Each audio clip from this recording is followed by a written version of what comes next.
म्हणजे आम्ही त्याला आणलाय, तो आमचा आहे, आम्ही त्याला सांगितलंय की तो आमच्याकडेच बघ, असा काही भाग नाही.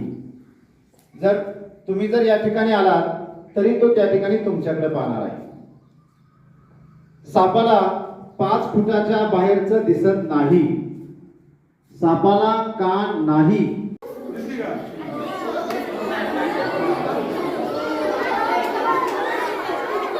हा बघा, ब्राह्मण जातीचा बिनविषारी आपल्या भागामध्ये आढळणारा महत्वाचा साप.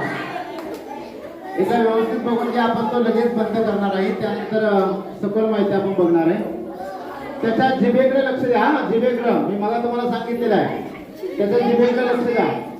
तो जीभ सारखी आत बाहेर करतो आहे. याचं एकमेव कारण आहे, तो परिस्थितीचा वेध घेतोय की माझ्या समोर नेमकं माझं भक्ष्य आहे की माझे मित्र आहे किंवा काय आहे. त्याला ट्रिंकेट असं म्हणतात इंग्रजीमध्ये, आणि मराठीमध्ये सोंगट्या नावानं तो या ठिकाणी ओळखला जातो. ही त्याची सर्वात मोठी लांबी. एवढा साप सहजासहजी जास्त करून आढळत नाही, पण ही जी काही लेंथ आहे, ही लेंथ आपल्याला सर्वाधिक या ठिकाणी पाहायला मिळते. बघा, पूर्णपणे, एक मिनिट बोलू नका फक्त.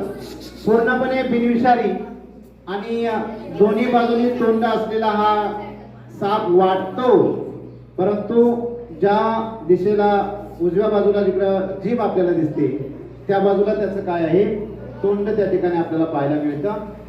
आणि तो जो पलीकडचा भाग आहे, पलीकडचा भाग हा त्याला भक्ष्य शोधायला मदत करतो.